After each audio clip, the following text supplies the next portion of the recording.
श्री स्वामी समर्थ, श्री गुरुदेव दत्त. स्वामी महाराजांच्या चरणी माझीही सेवा अर्पण करून सर्व स्वामी भक्तांना माझा नमस्कार. आज आपण सुंदर अशी एक बोधकथा पाहणार आहोत. त्या कथेचं नाव आहे चांगलं द्या चांगलंच मिळेल. तर पाहूया.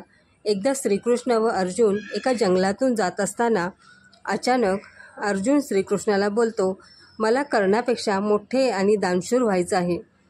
त्यासाठी तू माझी मदत कर. कृष्ण त्याला समजावण्याचा प्रयत्न करतो की तुला ते शक्य नाही, पण अर्जुन हट्टालाच पेटलेला असतो. तो श्रीकृष्णाच्या मागे सतत एकच धोशा लावतो की मला कर्णापेक्षा मोठं आणि दानशूर व्हायचं आहे. कृष्ण म्हणतो, ठीक आहे, मी तुला एक संधी देतो, पण माझी पण एक अट आहे.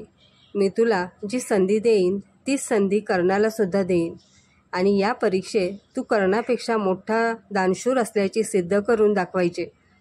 अर्जुन कृष्णाची ही अट मान्य करतो. कृष्ण आपल्या शक्तीने जंगलातल्या 2 टेकड्यांचे रूपांतर सोन्याच्या टेकड्यांमध्ये करतो आणि अर्जुनाला म्हणतो, आता हे सगळे सोने लोकांमध्ये वाटून टाक. अट एकच, एकूण 1 सोने तू दान केले पाहिजेस. लगेच अर्जुन जवळच्या गावात गेला आणि तिथे त्याने जाहीर केले की मी प्रत्येक गावकऱ्यांना सोने दान करणार आहे आणि त्यासाठी प्रत्येकाने टेकडीपाशी यावे. लोक अर्जुनाच्या मागे टेकडीच्या दिशेने चालू लागले. पुढे अर्जुन छाती काढून चालत होता. मागे गावकरी त्याचा जय जयकार करत होते. 2 दिवस 2 रात्री काम चालू होते. अर्जुन खोदत होता आणि सोने काढून लोकांना देत होता, पण टेकडी थोडी देखील संपली नव्हती. लोक सोने घेऊन घरी जायचे आणि परत येऊन रांगेत उभे राहायचे.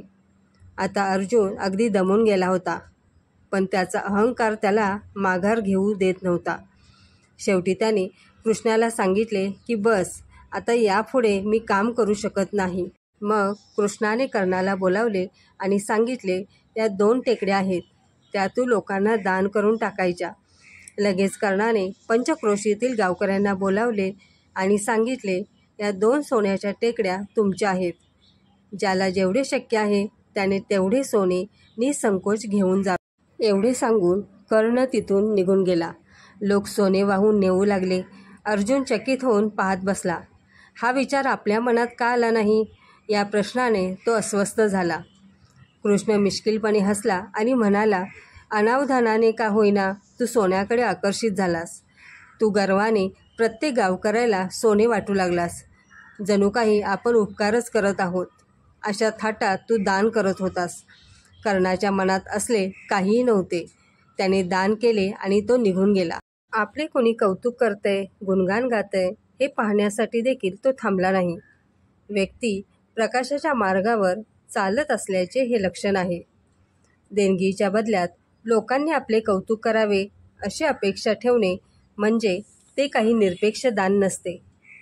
कुठल्याही परताव्याची अपेक्षा न ठेवता दान करावे.